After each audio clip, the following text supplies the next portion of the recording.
Hey everybody, how you doing? Good. Well,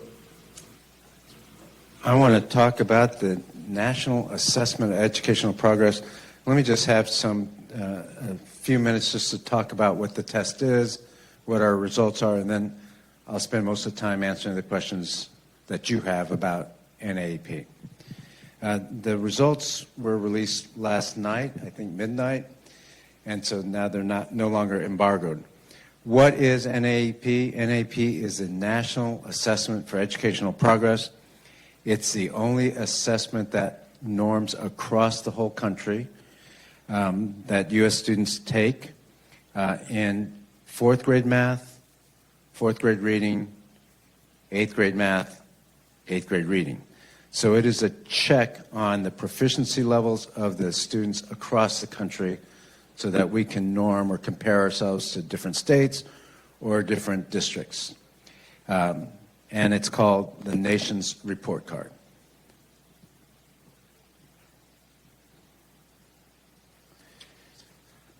Let's see, what does it measure? I just said it measures proficiency of our students in math and reading over time.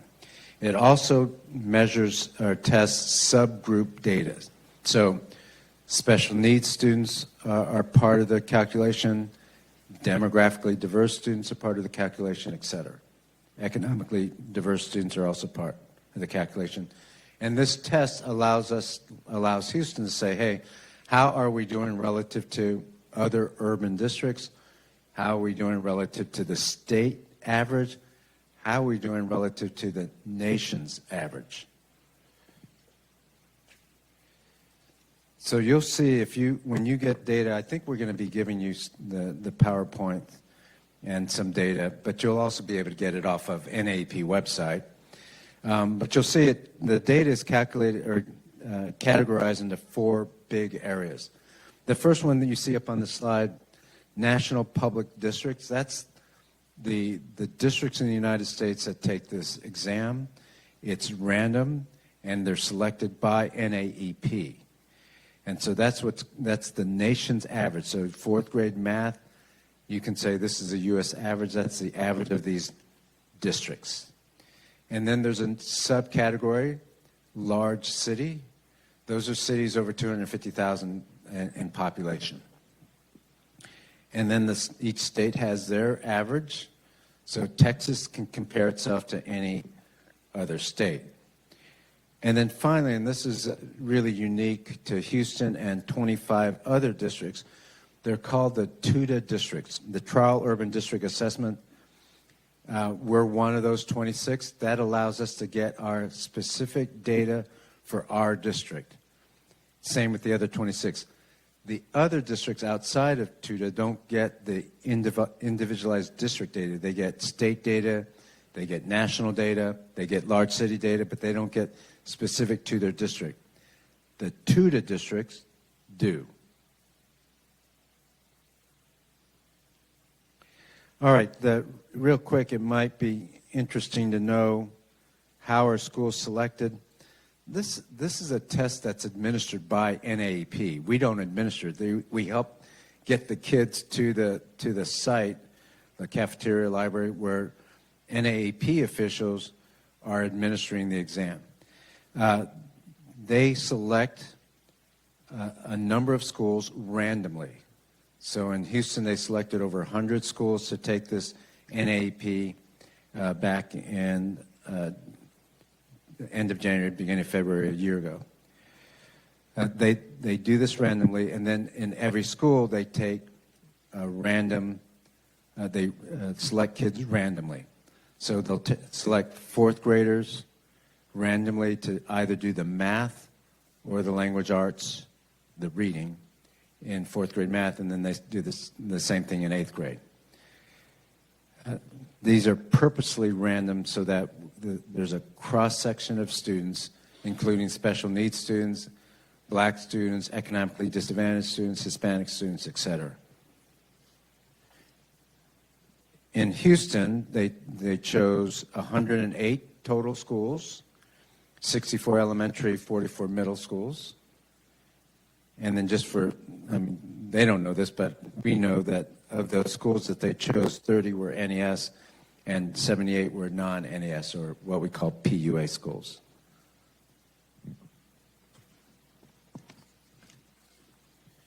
All right, so what are the results? There's hundreds of slides, or there's lots of slides, and lots of data points, but here's the headlines. The headline is that the HISD students have stopped the decline and are rebounding.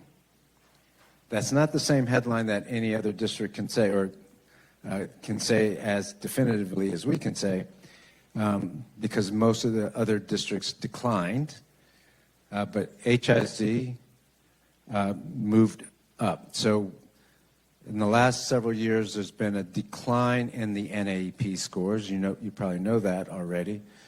We've arrested that, we've stopped it, and now we're moving up in the right direction. In 3 of the 4 assessments, HISD students not only reversed the decline, but now we're back up to the 2019 levels, that means we've regained from COVID loss. Most of the nation has not done that.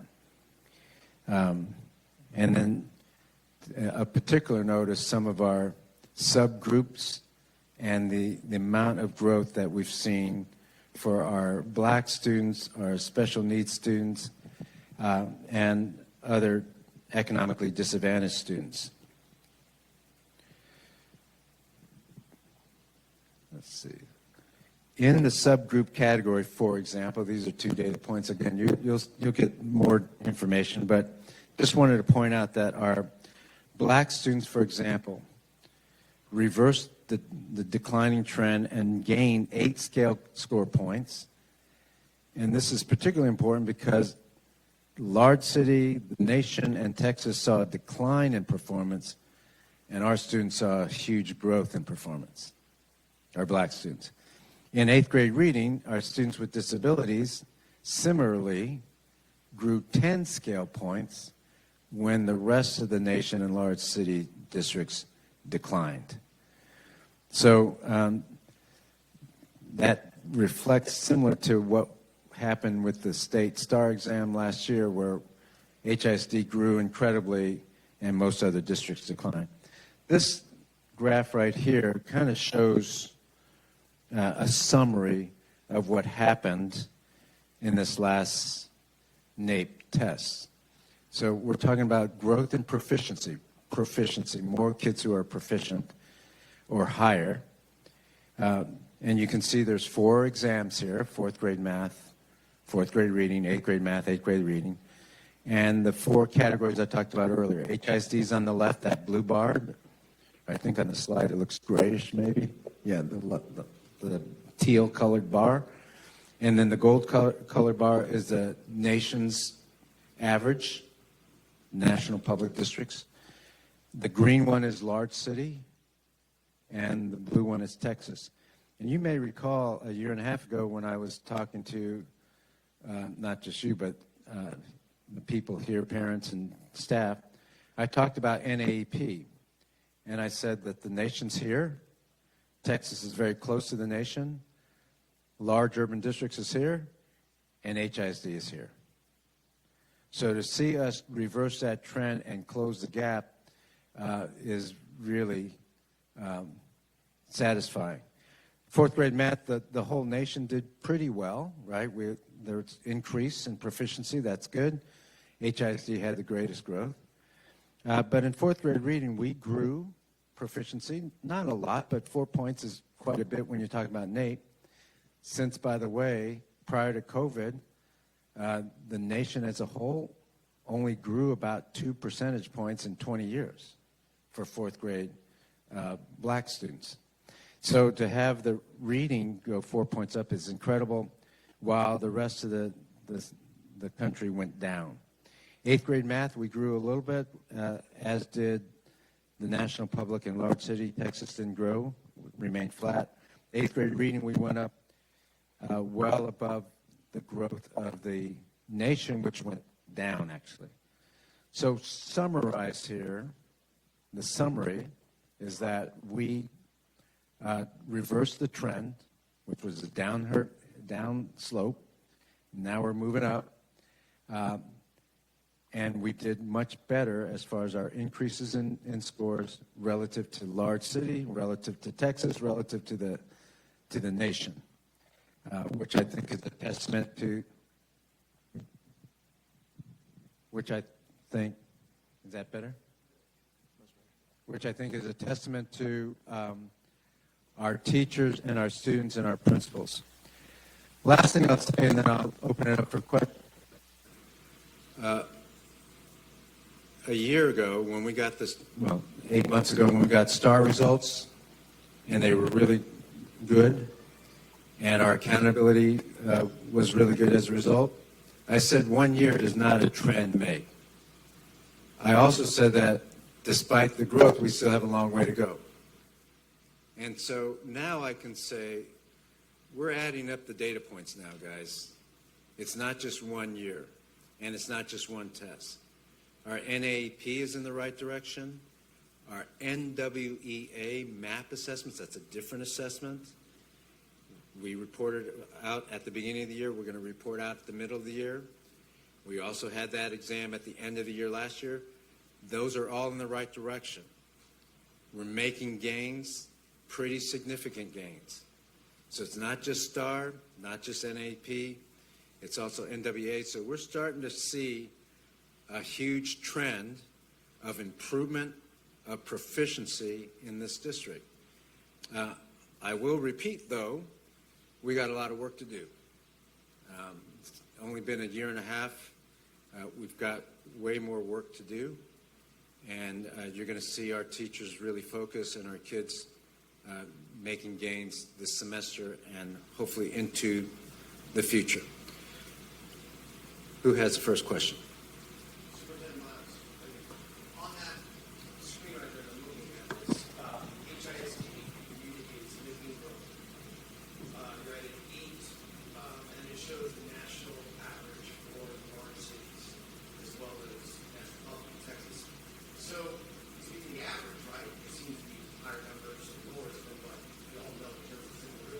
That's right. So were there larger cities that performed better than Houston and what we're seeing there? And is there a ranking that kind of shows where Houston ranked compared to large cities? That's correct. So you're right. That's an average. So we're beating the large cities on average. And out of the 26 tutor districts, on any given test, we're not at the very top. We're close to the top in most of those as far as growth. So I think with regard to proficiency, your analogy makes sense, right? Because it's about proficiency. With regard to growth, we beat, I think there's not one tutor district that beat us in growth for math. We can check that data, but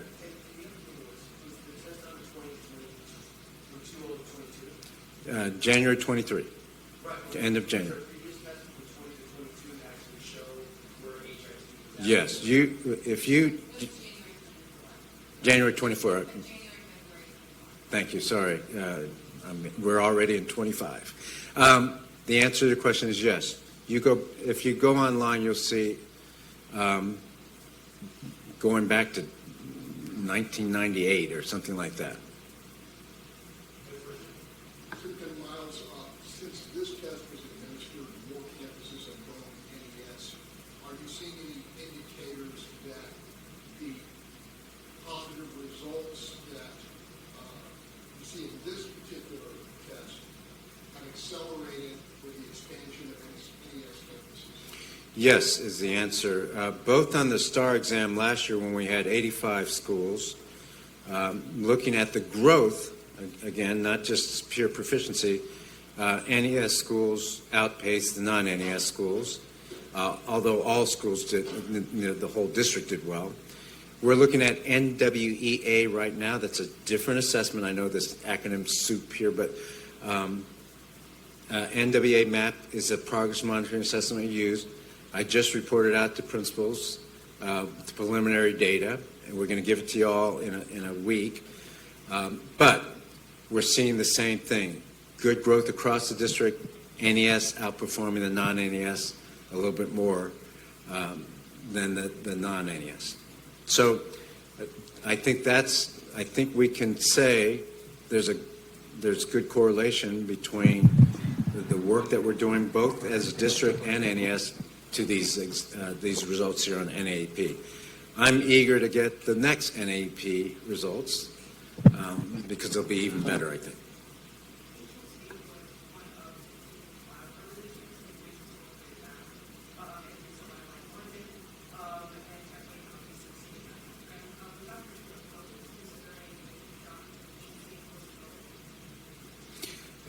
Can you ask the question, the question again?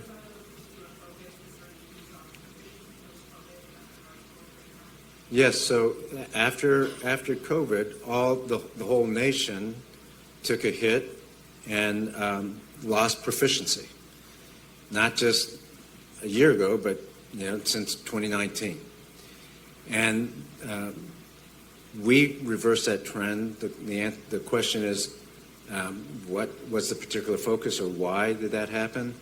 And it happened because this district had an intense focus on the quality of instruction.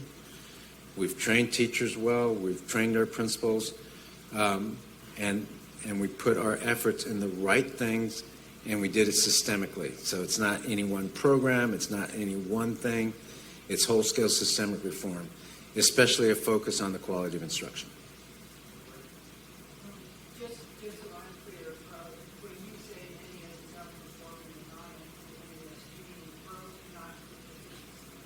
Thank you, Margaret. Yes, again, we have some of the best schools and highest percentile ratings in the nation for some of our schools. So their proficiency level, some of them are at the 80th percentile. I think HSPVA is at the 98th percentile or something like that, meaning of achievement. So our NES schools are not those schools. Our NES schools are the ones where the proficiency level was lower to start with. Now, we're closing the gap, but we have not closed the gap, and it's going to be a while. So the answer is yes. We're talking about growth versus proficiency. Although the NAEP is talking about, the chart you see is about proficiency, moving that bar for HISD.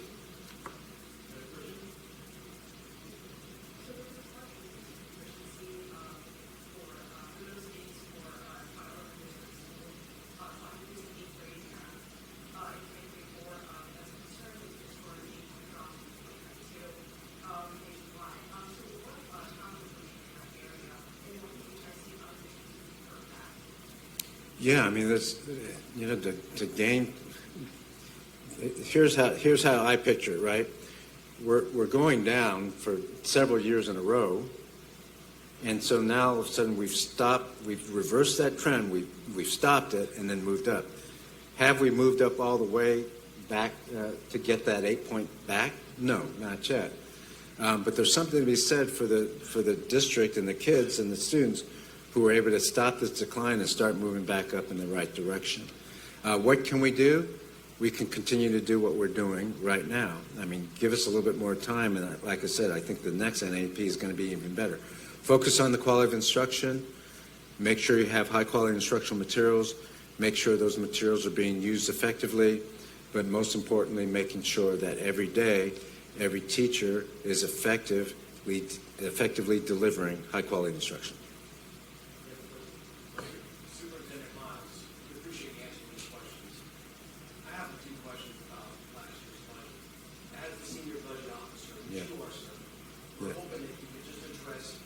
So,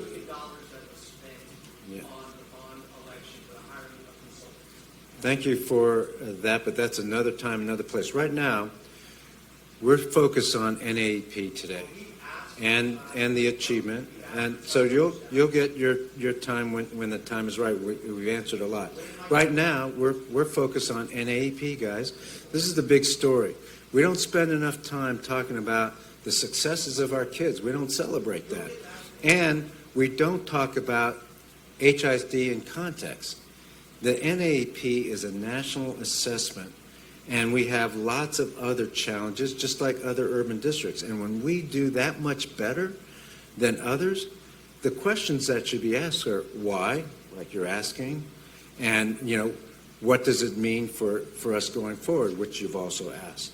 So that's what we're going to focus on. If anybody else has any other questions related to NAEP, I'll answer them in the back. You mentioned that there was a huge trend with the proficiency. Kind of talk about some of the challenges you guys are seeing right now, and what are some of the courses or the curriculum that teachers are using to try to get students ahead and stay ahead?